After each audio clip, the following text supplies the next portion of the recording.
الحمد لله رب العالمين والصلاة والسلام على أشرف الأنبياء والمرسلين نبينا محمد وعلى آله وأصحابه أجمعين.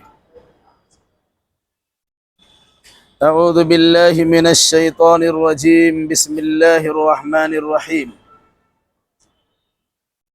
وأنكحوا الأيام منكم والصالحين من عبادكم وإمائكم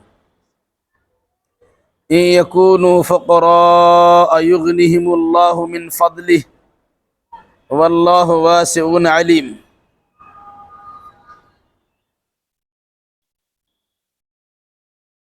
اس سے پہلے کی آیتوں میں بعض گھریلو مسائل کا تذکرہ کیا گیا تھا، جس کے ذریعے سے عصمت و پاک دامنی کی تعلیم دی گئی تھی، بے پردہ ہونے سے منع کیا گیا تھا، پردہ کرنے کی تاکید بھی کی گئی تھی، جس کی خاص وجہ یہ ہے کہ آدمی عفت و پاک دامنی کا خاص خیال کرے اور عیانیت اور بے پردگی سے پرہیز کرے۔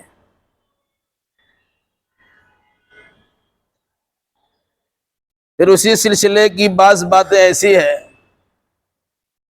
جب بچے اور بچیاں شادی کی عمر کو پہنچ جائیں تو گارجین کی ذمہ داری ہوتی ہے اسے مناسب رشتہ حاصل کر کے شادی کرا دیا جائے۔ اگر اس سلسلے میں گارجین حضرات سے کوتاہی ہوتی ہے تو پھر بچے اور بچیاں غلط روی یا بے راہ روی کے شکار ہو جاتے ہیں، اور اس کے نتیجے میں برائیاں پھیلنا اور پنپنا شروع ہو جاتی ہیں۔ چونکہ اسلام نے انسانی معاشرے کو ان تمام تر خرابیوں سے پاک رکھنا چاہا ہے، اس مناسبت سے اس کی تاکید بھی کی ہے۔ فرمایا اللہ تبارک و تعالیٰ نے وَأَنكِحُوا الْأَيَامَ مِنكُمْ وَالصَّالِحِينَ مِنْ عِبَادِكُمْ وَإِمَائِكُمْ، تم اپنے میں سے بے نکاحوں کا نکاح کرا دیا کرو، اور تمہارے درمیان جو تمہارے غلام ہیں اور باندیا ہے وہ نیک صالح ہیں، ان کا بھی نکاح کرا دیا کرو۔ ان یکونوا فقراء یغنہم اللہ من فضلہ، اگر یہ فقیر و محتاج بھی ہوں گے تو اللہ تعالیٰ اپنے فضل و کرم سے انہیں مالدار بنا دیں گے۔ واللہ واسع علیم، اللہ بڑی وسعت و کشادگی پیدا کرنے والا، بڑا علم والا ہے۔ اس میں لفظ ایامہ استعمال کے جو ایم کی جمع ہے، ایم کا معنی ہوتا ہے وہ مرد و عورت جس کی شادی نہیں ہوئی ہے، یا وہ مرد و عورت جو شادی کے بعد ان کا رشتہ ختم ہو گیا ہے، یا وہ مرد و عورت کہ شادی ہونے کے بعد اس میں سے کسی ایک کی وفات ہو گئی ہے، ایسے تمام کو ایم کہا جاتا، چاہے مرد ہو چاہے عورت ہو۔ اسلام نے سماج کو حکم دیا ہے کہ بالغ ہونے کے بعد کوئی مرد و عورت بغیر نکاح کے نہ رہیں، اس لیے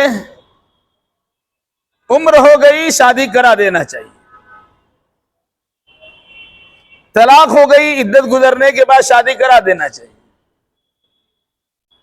شوہر یا بیوی کا انتقال ہو گیا تو اس کو بھی نکاح کرا دینا چاہیے. یعنی سماج میں بے نکاح لوگ نہ رہیں. کیوں؟ اس کی وجہ یہ ہے کہ آدمی برائیوں کے اندر ملوث ہو سکتا ہے، اور اگر کوئی آدمی نکاح کر لیتا ہے تو اللہ ماشاء اللہ باقی اکثر و بیشتر لوگوں کی نگاہ جھک جاتی ہے اور برائیوں سے وہ لوگ محفوظ رہ جاتے ہیں. تو اللہ نے کیا کہا؟ تمہارے درمیان جو بے نکاحیں ہیں یا جن کی بیوی یا شوہر نہیں ہے ان کا تم نکاح کر دیا کرو. اسی طریقے سے اس زمانے میں غلامی اور بادی کا سلسلہ جاری تھا. بہت سے لوگ اپنا غلام رکھتے تھے اور بادیاں رکھتے تھے. تو اسلام نے اسے بھی حکم دیا ہے اگر وہ بادی اور وہ غلام نیک ہے تو ایسے غلام اور بادی کو بھی نکاح کرا دینا چاہیے کہ وہ بھی انسان، ان کے اندر بھی نفسانیت ہے. رہا معاملہ نکاح سے پہلے یہ دیکھا جاتا ہے کہ اس کے پاس مال ہے کہ نہیں ہے، گھر ہے کہ نہیں ہے، کھلانے پلانے کی سکت و صلاحیت ہے کہ نہیں ہے. تو قرآن نے کیا کہا؟ ان یکونوا فقراء یغنہم اللہ من فضلہ.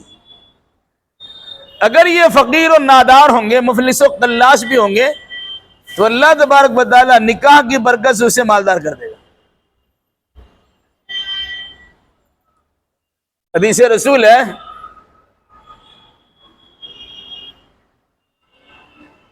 کہ 3 قسم کے لوگوں کی مدد کرنا اللہ نے اپنے اوپر لازم کر لیا ہے. اس میں سے ایک وہ بھی ہے الناہ کے الذی یرید العفاف، وہ نکاح کرنے والا جو پاک دامنی چاہتا ہے اور مفلس و قلاش ہے. اللہ تبارک و تعالیٰ اس پاک دامنی کے جذبے کی بنیاد پر اس کی مدد کرنا اپنے اوپر لازم کر لیا. یہ پر ایک بات یاد رکھیے گا، بہت مشہور بات ہے لیکن وہ صحیح نہیں ہے.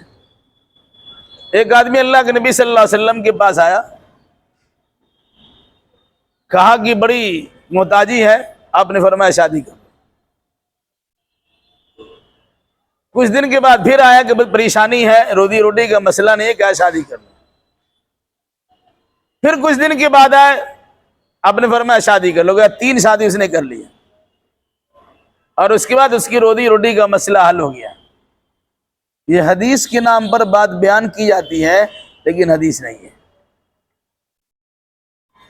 قرآن کی آیت ضرور ہے ان یکونوا فقراء یغنہم اللہ من فضلہ. اگر یہ لوگ محتاج ہوں گے، مفلس ہوں گے، تو اللہ تبارک و تعالی شادی کی برکت سے اپنے فضل و کرم سے اسے بے نیاز کر دے گا، مالدار کر دے گا. وجہ کیا ہوتی ہے؟ ایک آدمی شادی ابھی نہیں ہوئی ہے تو لا ابالی پن کا شکار ہے، گھومتا پھرتا کھاتا پیتا ہے.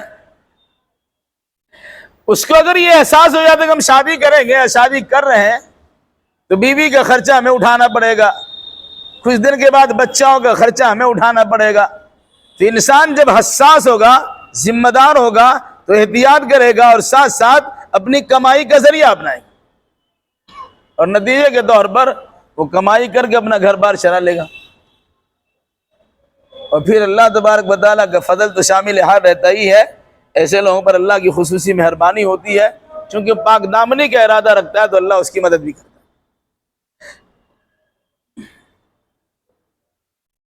واللہ واسع علیم. اللہ تعالیٰ کشادگی پیدا کرنے والا اور بڑا علم رکھنے والا ہے. مطلب کیا ہوا کہ اگر کسی کی زندگی تنگی کے ساتھ چل رہی ہے اور وہ نیک نیتی کے ساتھ شادی کا ارادہ کرتا ہے تو اللہ تبارک و تعالیٰ اس کی تنگی کو دور کر دیتا ہے، کیونکہ دل کا حال اللہ جانتا ہے اور اللہ اس علم کی روشنی میں فیصلہ کر دیتا ہے. وَلْيَسْتَعْفِفِ الَّذِينَ لَا يَجِدُونَ نِكَاحًا حَتَّى يُغْنِيَهُمُ اللَّهُ مِنْ فَضْلِهِ. جو لوگ نکاح کرنے کی قدرت نہیں رکھتے ان کو چاہیے کہ وہ پاک دامنی اختیار کرے، حتی یغنیہم اللہ من فضلی، یہاں تک کہ اللہ تعالیٰ اپنے فضل سے اسے بے نیاز کر دے، مالدار بنا دے۔ مطلب کیا ہوا؟ حدیث رسول اس کی تشریح کرتی ہے، آپ نے فرمایا یا معاشر الشباب، اے نوجوانوں کی جماعت، جو انسان تم میں سے شادی کرنے کی طاقت رکھتا ہے وہ ضرور شادی کر لے۔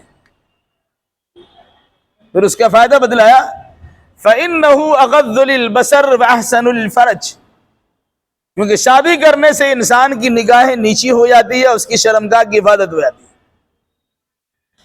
وہ ادھر ادھر تاک جھانک بھی نہیں کرتا ہے اور ادھر ادھر بہکتا بھی نہیں ہے۔ تو فرمایا نوجوانوں کی جماعت، ان برائیوں سے پاک رکھنے کے لیے، رہنے کے لیے تمہیں شادی کر لینا چاہیے، تاکہ تمہاری نگاہ بھی نیچی رہے اور تمہاری شرمگاہ کی حفاظت بھی ہو جائے۔ پھر آپ نے اس کی وضاحت فرمائی، جو انسان نکاح کرنے کی طاقت نہیں رکھتا ہے، وہ جوان تو ہو گیا ہے، بالغ ہو گیا ہے، نکاح کرنے کی خواہش اس کو ہوتی ہے، لیکن اس کے پاس رہنے کا گھر نہیں ہے، ابھی کھلانے پلانے کوئی وسائل اس کے پاس نہیں ہے، تو آپ نے فرمایا ایسے انسان کے لیے ضروری ہے فَإِنَّهُ عَلَيْهِ بِالصَّوْمِ فَإِنَّهُ لَهُ وِجْعَةٌ، تو ایسے نوجوانوں کو چاہے مرد ہو چاہے عورت، انہیں زیادہ سے زیادہ روزہ رکھنا چاہیے تاکہ اس کی شہوت ٹوٹ جائے اور اس کے اندر کی شہوت کا خاتمہ ہو جائے۔ ایک طرف نوجوانوں کو شادی کرنے کا حکم دیا، دوسری جانب فرمایا لیکن شادی کرنے کی تمہارے پاس طاقت تو ہے، صلاحیت اور لیاقت تو ہے، لیکن رکھو کا گھر نہیں ہے، کھلاؤ کا تمہارے پاس کاروبار نہیں ہے، تو وقتی طور سے اس کا انتظار کیا جا سکتا ہے، لیکن اس انتظار کے ساتھ ساتھ پاک دامنی اختیار کرنے کے لیے ضروری ہے کہ اپنے نفس کو توڑنے کے لیے روزہ رکھے۔ کمزور پڑ جاتا ہے، اس کی خواہشات نفسانی بھی کمزور پڑ جاتی ہے، اس کی شہوت رانی بھی کمی آ جاتی ہے۔ اسلام نے شہوت سے منع کیا، اس کا ناجائز اور غلط استعمال نہیں ہونا چاہیے، اس سے بچانے کے لیے طریقہ بتا دیا، تم روزہ رکھو۔ آج کل ایک فیشن بنا ہوا ہے، جب تک کوئی پرماننٹ نوکری نہیں ہو جائے گی، جب تک کوئی بہترین فلیٹ نہیں ہو جائے گا، جب تک ہمارے بچے اور بچی کی تعلیم مکمل نہیں ہو جائے گی، جب تک یہ بچے اور بچیاں اپنے پیروں پر کھڑے نہیں ہو جائیں گے، تب تک ہم شادی نہیں کریں گے، نہیں کرائیں گے۔ بظاہر یہ بڑا اچھا لگتا ہے، لیکن بچے آپ کے کنٹرول میں نہیں ہیں۔ تعلیم کا بہانہ بنا کر، کاروبار کا بہانہ بنا کر، کام کاج کا بہانہ بنا کر، نوکری سروس کا بہانہ بنا کر شادی کرنے میں دیری تو کرتے ہو، لیکن شادی کی جتنے کام ہے سب ہوتا رہتا ہے، دوستیاں چلتی رہتی ہے، آنا جانا لگا رہتا ہے، ملنا جلنا ہوتا ہی رہتا ہے، گھومنا پھرنا ہوتا ہے، سارا کام ہوتا ہے، لیکن نکاح نہیں کر سکتے۔ تو شریعت نے نکاح کرنے کا حکم دیا ہے، اس سے انسان کی نگاہ جھکتی ہے اور ساتھ ساتھ ان کی شرمگاہوں کی حفاظت ہوتی ہے۔ بہت سے لوگوں کا دیکھا گیا، بہت سے گھروں کا حال دیکھا گیا کہ آدمی اپنے بچے اور بچیوں کی شادی میں غیر محتاط ہوتے ہیں۔ اچھا کریں گے، رشتہ لگا کے چھوڑ دیا، لڑکے لڑکیاں آپس میں باضابطہ ماں باپ کے گھر میں ملتے ہیں، نکاح نہیں ہوا لیکن ملنا جلنا چل رہا ہے، تو کس کو دھوکہ دے رہے ہیں آپ؟ ایسا لگتا ہے اللہ کو دھوکہ دے رہے ہیں؟ کوئی انسان اللہ کو دھوکہ نہیں دیتا، وہ اپنے آپ کو دھوکہ دیتا ہے۔ اور یہی وجہ ہے کہ بسا اوقات ساری چیزیں ہو جاتی ہے، اب نکاح کا وقت آتا ہے، دونوں میں سے کوئی مکر جاتا، نکاح نہیں ہوتا، داغ تو لگ گیا بچی پر بھی اور بچے پر بھی۔ تو حکم کیا دیا گیا؟ جو بچے اور بچیاں شادی کی عمر کو پہنچ چکے ہیں، اولے پہلے میں اس کا نکاح کرا دینا چاہیے، تاکہ وہ اس سے اپنے آپ کو ان برائیوں سے بچا سکے جو عام طور سے برائیاں سماج میں پھیلی ہوئی ہیں۔ تو فرمایا وَلْيَسْتَعْفِفِ الَّذِينَ لَا يَجِدُونَ نِكَاحًا، جو نکاح کرنے کی طاقت نہیں رکھتے، طاقت سے مراد کھلانے پلانے اور گھر دینے کی طاقت نہیں رکھتے ہیں، اسے چاہیے کہ وہ پاک دامنی اختیار کرے۔ پاک دامنی اختیار کرنے کا طریقہ کیا ہے؟ اس سے پہلے آ چکا ہے، اپنی نظروں کو نیچے رکھ کے اپنی شرمگاہوں کی حفاظت کرے۔ پھر ایک طریقہ بھی سکھلایا گیا کہ زیادہ سے زیادہ نفلی روزہ رکھا کرے تاکہ اس کی شہوت ٹوٹ جائے اور برائی کے جذبات اس کے اندر بھڑکے نہیں۔ والذین یبتغون الکتاب مما ملکت ایمانکم فکاتبوہم ان علمتم فیہم خیرا۔ اسلام میں غلامی کو ختم کرنے کا حکم دیا۔ کوئی گناہ صادر ہو گیا، کفارہ کے طور پہ کفارہ کے طور پہ غلام آزاد کرنے کا حکم دیا گیا۔ کئی گناہوں میں کفارہ کے طور پر غلام آزاد کرنے کا حکم دیا گیا۔ یہاں اس بات کی تاکید کی جا رہی ہے، اگر کوئی آپ کا غلام ہے اور وہ آپ کی غلامی سے نکلنا چاہتا ہے، وہ آپ سے بات کرتا ہے کہ ٹھیک ہے اتنی رقم لے لیجئے اور ہم کو مہلت دیجئے، ہم رقم جمع کر کے لا کے دے دیں گے، اتنے دنوں میں جمع کر دیں گے، اتنی رقم لے کر کے ہمیں تحریر لکھ کے دے دیے، ٹھیک ہے 2 سال 3 سال کے اندر تمہیں آزاد کر دیں گے جب تم اتنی رقم دے دو گے، 2-4 مہینہ میں آزاد کر دیں گے جب تم اتنی رقم دے دو گے۔ ایک متعین مدت ہو گئی اور رقم معلوم ہو گئی، تو قرآن کیا کہتا ہے؟ والذین یبتغون الکتاب مما ملکت ایمانکم، جو تمہاری ملکیت میں غلام اور باندی ہے، وہ اگر آپ سے کچھ تحریر لکھوانا چاہتے ہیں تو قرآن کہتا ہے فکاتبوہم، ان کو تحریر لکھ کے دے دو، ان علمتم فیہم خیرا، اگر آپ جانتے کہ اس میں کوئی بھلائی ہے۔ کیا معنی؟ اگر وہ غلامی سے آزاد ہونا چاہتا ہے یا چاہتی ہے اور وہ آپ سے وقت مانگ رہے ہوں، کتنا دن ہم کو وقت دے دو، پھر ہمیں کمانے اور دھمانے کا موقع فراہم کر دو، ہم کہیں سے پیسہ وغیرہ لا کے دے دیں گے، ہم کو آزاد کر دیجیے۔ قرآن کہتا ہے اگر کوئی ایسا کہے تو اس کے لیے کتابت کر دو، اس سے لکھ دو، تحریر لکھ کے دے دو اور اس کو آزاد کرنا، آزادی کا پروانہ دے دو۔ وَآتُوهُم مِّن مَّالِ اللَّهِ الَّذِي آتَاكُمْ، بلکہ یہاں تو فرمایا کہ تم اگر زکوٰۃ نکالتے ہو اور یہ غلام تم سے کتابت کروا کر غلامی سے نجات چاہتا ہے، پورے پیسے وہ ادا نہیں کر پاتے، تو کہا اگر تمہارے پاس زکوٰۃ کی بھی رقم ہے، اسے زکوٰۃ کی رقم دے دو کہ تم اس کو دے دو اور اس کے ذریعے سے تم غلامی حاصل کرو۔ جہاں قرآن مجید میں زکوٰۃ کے مصارف کا تذکرہ کیا، کن کن کو زکوٰۃ دے سکتے ان کا ذکر کیا گیا، اس میں کہا فر رقاب، گردن کے چھڑانے میں۔ مراد کیا ہے؟ ایسے غلام آدمی کی گردن کے چھڑانے میں اگر زکوٰۃ کی رقم لگتی ہے تو زکوٰۃ دے کر بھی ان کو غلامی سے چھڑایا جا سکتا ہے۔ تو اگر تمہارے ہی غلام ہیں، تمہارے پاس مال ہے، تم اگر چاہو گے تو ان کی غلامی میں تم چھڑانے میں مدد کر سکتے ہو اور اپنا مال جو تم کو اللہ نے دیا ہے اس میں سے بھی ان کو کچھ دے سکتے ہو۔ وَلَا تُكْرِهُ فَتَيَاتِكُمْ عَلَى الْبِغَاءِ، اپنی باندیوں اور لونڈیوں کو زناکاری پر مجبور نہ کرو۔ ان اردنا تحسنا، اگر وہ خود اپنے آپ کو پاک دامن رکھنا چاہتی ہے۔ زمانہ جاہلیت میں ہوتا کیا تھا کہ جن کے پاس باندیاں اور نوکرانی ہوتی تھی، جن کو لونڈی اور بادی کہا جاتا تھا، لوگ اس سے پیسہ کمواتے تھے۔ جیسے آج کوٹا اور چکلا پہ کام ہوتا ہے، اسی انداز سے کسی کے پاس بھیج دیا اور اس سے موٹی موٹی رقم وصول کیا کرتے۔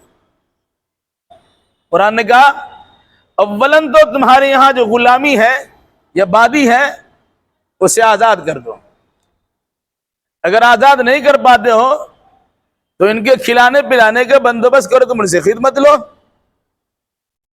لیکن کبھی ایسا نہ کرنا کہ اپنی ان بادیوں کو فحشکاری کے لیے، برائی کے لیے پیش کر دو کہ جاؤ تم کما کے لاؤ، اور تمہاری کمائی ہوئی رقم ہمارے پاس ہے۔ کیا ایسا کرنا جائز نہیں؟ اللہ کے نبی صلی اللہ علیہ وسلم نے نہا رسول اللہ صلی اللہ علیہ وسلم ان ثمن الکلب و مہر البغی و حلوان الکاہن۔ مسلم شریف کی حدیث ہے کہ اللہ کے نبی صلی اللہ علیہ وسلم نے کتا کی قیمت کھانے، کتا خرید و فروخت نہیں کر سکتے، بلی خرید و فروخت نہیں کر سکتے، کتے کی قیمت لینے سے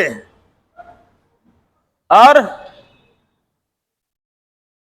فحش کاری کی بنیاد پر اجرت لینے سے اور کاہنوں کی شیرنی اور مٹھائی کھانے سے منع فرمائے. یہ سب حرام کمائی ہے. اس لیے اپنی بادیوں کو گناہ کرنے پر مجبور نہ کرو، اور بطور خاص اگر وہ نہیں چاہتی تو اور بھی نہیں کرنا ہے. لِتَبْتَغُوا عَرْضَ الْحَيَاةِ الدُّنْيَا، تاکہ تم اس کے ذریعے سے دنیاوی زندگی کا سامان حاصل کر سکو. ایسا کرنا تمہارے لیے جائز نہیں ہے. یعنی اپنی بادی اور نوکرانیوں کو برائی میں لگا دینا کہ جاؤ اس کے ذریعے سے تم کمائی کر کے لاؤ، وہ کمائی کا حصہ ہمارا ہے، چونکہ تم میری ملکیت میں ہو، ہم جو چاہیں کہیں تم کو اس کے مطابق عمل کرنا پڑے گا. ایسا کرنا آپ کے لیے جائز نہیں ہے. وَمَن يُكْرِهْهُنَّ فَإِنَّ اللَّهَ مِن بَعْدِ إِكْرَاهِهِنَّ غَفُورٌ رَحِيمٌ. اگر کسی نے اپنی بادی کو مجبور کر دیا، تمہیں کرنا ہی پڑے گا گناہ. تمہیں کسی کا بستر گرم کر کے پیسہ لانا ہی لانا پڑے گا. تو اگر مالک اسے مجبور کرتا ہے ان برائیوں کے کرنے پر، اور مجبوراً وہ بچیاں، وہ لڑکیاں، بادیاں اور لونڈیاں اس قسم کے غلط کام کر دی ہے مجبوری میں، اس کا دل اس کے طرف مائل نہیں ہے، بلکہ اپنے آقا و مالک کے مجبور کرنے کے نتیجے میں کام کر لیتی ہے، تو قرآن کے مطابق وہ عورت معذور سمجھی جائے گی، اس کو گناہ نہیں ہوگا، کیونکہ اللہ تعالیٰ بڑا بخشنے والا، بڑا رحم کرنے والا ہے. حدیث رسول میں بھی اس کی صراحت موجود ہے کہ اگر کسی کو کسی گناہ کرنے پر مجبور کر دیا گیا اور مجبوری میں اس نے وہ گناہ کیا ہے تو اس کی پکڑ نہیں ہے. جس طرح کوئی انسان بھول کر کوئی غلط کام کر لیا، خطا نسیان کے طور پہ کوئی غلط کام کر لیا گیا، یا کسی کو غلط کام پہ مجبور کرو منا ہم گولی مار دیں گے، اور وہ مجبور ہو گیا، تو مجبوراً کسی کی جبر و اکراہ کے نتیجے میں اس نے کوئی غلط کر لیا، کہا اس پر اسے گناہ نہیں دیا جائے گا، کیونکہ اللہ تعالیٰ بڑا بخشنے والا، بڑا رحم کرنے والا ہے. وَلَقَدْ أَنزَلْنَا إِلَيْكُمْ آيَاتٍ مُبَيِّنَاتٍ وَمَثَلًا مِّنَ الَّذِينَ خَلَوْا مِن قَبْلِكُمْ وَمَوْعِظَةً لِّلْمُتَّقِينَ. اور یقیناً ہم نے تمہارے پاس اپنی واضح نشانیاں، واضح آیتیں نازل کر دیا ہے، اور ساتھ ساتھ مثلا من الذین خلوا من قبلکم، تم سے پہلے جو لوگ گزر چکے ان کے حالات زندگی بھی تمہارے سامنے بیان کر دیا ہے، ان کے ساتھ ہونے والی سرگزشت واقعات کو بھی تمہارے سامنے بیان کر دیا ہے. وَمَوْعِظَةً لِّلْمُتَّقِينَ، اور متقیوں کے لیے نصیحت کا سامان بھی پیش کر دیا ہے. مطلب کیا ہوا؟ اب اگر کوئی انسان گناہ کرتا ہے، اللہ اس کے رسول کی نافرمانی کرتا ہے، صحیح چیز کو ماننے کے بجائے غلط چیز میں الجھا ہوا ہے، تو وہ انسان معذور نہیں ہے، اس کے پاس عذر نام کی کوئی چیز نہیں. کیوں کہ اللہ نے بڑی بداہت کے ساتھ قرآنی آیتیں نازل کر کے انسان کو دودھ کا دودھ اور پانی کا پانی سکھا اور بتا دیا ہے، حق ناحق میں تمیز کرا دیا ہے. اس کے باوجود انسان غلط کرتا ہے، وہ جان بوجھ کے کرتا ہے. پھر اللہ تبارک و تعالیٰ نے بطور خاص یہ بھی دکھلا دیا کہ تم سے پہلے جن لوگوں نے اللہ اس کے رسول کی نافرمانی کی ہے، مخالفت کی ہے، ان کے ساتھ اللہ کا فیصلہ کیا ہوا تمہارے سامنے. مطلب اللہ اسے عذاب سے دوچار کر چکا ہے. تو اگر تم نے بھی اپنے آپ کو روک کے نہیں رکھا، بچا کے نہیں رکھا، بلکہ گزشتہ قوموں کے نقش قدم پر چلنے کی کوشش کی، تو جس طرح وہ لوگ اللہ کے عذاب سے دوچار کیے گئے، تم بھی اللہ کے عذاب میں مبتلا کیے جا سکتے ہو. اور تیسری فرمایا یہ قرآن بطور خاص نصیحت کے لیے تمہارے سامنے موجود ہے، اور جو متقی و پرہیزگار ہوتا ہے وہ بطور خاص اللہ تبارک و تعالیٰ کے کلام سے نصیحت ضرور حاصل کرتا ہے. تو کہا نصیحت کے طور پر یا دہانی کے طور پر تمہارے سامنے اللہ کتاب موجود ہے. اگر متقی و پرہیزگار بن کی زندگی گزارنا چاہتے ہو تو قرآنی نصیحت کے مطابق عمل کرنا شروع کر دو، تم بھی پاک رہو گے، تمہارا سماج بھی پاک رہے گا، اور اسی طریقے سے تم بہت ساری بری حرکتوں سے اپنے آپ کو بچا سکتے ہو. کیا فرمایا؟ ان آیتوں میں بطور خاص آہلی قوانین، گھریلو مسئلے کو بڑے اچھے انداز میں بیان کیا گیا. عورتوں کی سب سے بڑی زینت پردہ اختیار کرنا ہے اس کی تاکید کی گئی۔ پھر گھر میں آنے جانے کے اصول بتلائے گئے، کس کے سامنے عورتیں کس طرح آ جا سکتی ہے اس کا طریقہ کار بتلایا گیا۔ عورتوں مرد کو شرعی اعتبار سے پابند کیا گیا کہ اپنی نگاہیں نیچی رکھو اور اپنی شرمگاہوں کی حفاظت کرو۔ یہ مرد کو بھی حکم ملا اور ساتھ ساتھ خاص طور سے عورتوں کو بھی حکم ملا۔ مقصد کیا ہے؟ ان چیزوں سے تم اپنے آپ کو بچانا چاہتے ہو تو شرعی قوانین کے مطابق اس پر عمل کرنے کی کوشش کرو گے۔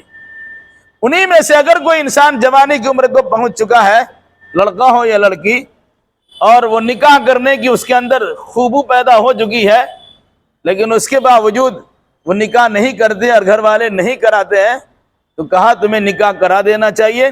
سماج میں بے نکاح کے لوگ نہیں رہے، اس کا خاص خیال ہے، ورنہ وہ ادھر ادھر تاک جھانک کریں گے اور غلط حرکتوں سے دوچار ہو جائیں گے۔ اگر کوئی انسان غربت و افلاس کی بنیاد پہ شادی کرنے میں تاخیر کرتا ہے تو کہا انہیں تاخیر کرنے کی جو اجازت ہے، لیکن برائی سے بچنے کے لیے اپنے نفس کو کنٹرول میں رکھنے کی تاکید بھی کی گئی۔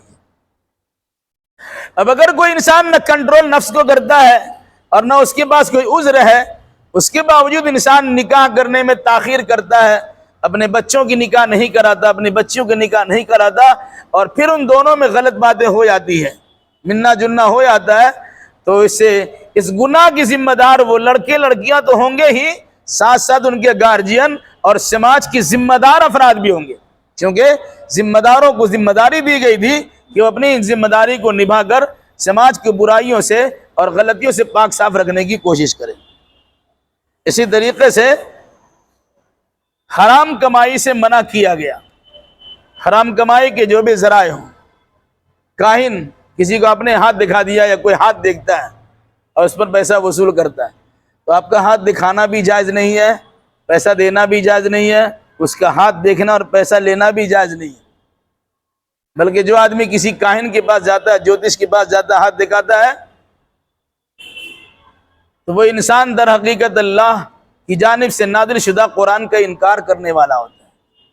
بلکہ ایسے لوگوں کے بارے میں کہا گیا کہ اس کی 40 دن کی نماز تک قبول نہیں ہوتی۔ تو حرام کمائی سے پرہیز کرنے کا حکم دیا گیا۔ ساتھ ساتھ اگر کسی کو کسی نے مجبور کر دیا ہے اور مجبور ہونے کے بعد اس کے لیے کوئی چارہ کار نہیں ہے، اس مجبوری کی بنیاد پہ وہ غلط کام کر لیتا ہے، کر لیتی ہے، تو کہا ایسے مجبور انسان کی مجبوری پر اللہ تبارک و تعالیٰ پکڑ نہیں کرے گا، اس کے گناہ کو بخش دے گا۔ اور اخیر میں بات آئی کہ اللہ نے لوگوں کی اصلاح کے لیے واضح آیتیں نازل کر دی ہے، اور گزشتہ قوموں کی تاریخ بھی سنائی جا چکی ہے، اور ہونے والے عذاب کا تذکرہ کر کے انسان کو اللہ کی طرف مائل کرنے کی تاکید بھی کی جا چکی ہے۔ ساتھ ساتھ نصیحت بری کتاب قرآن مقدس کے پاس موجود ہے۔ اب اگر کوئی انسان اپنی اصلاح نہیں کرتا ہے تو اس کی ذمہ دار وہ خود ہوگا۔ چاہیے کہ انسان اپنی اصلاح کرے اور کتاب و سنت کی روشنی میں زندگی گزارنے کی کوشش کرے۔ اللہ ہمیں اور آپ کا جملہ مسلمانوں کو کتاب و سنت کے مطابق عقیدہ اعمال بجا لانے کی توفیق مرحمت فرما۔ آمین۔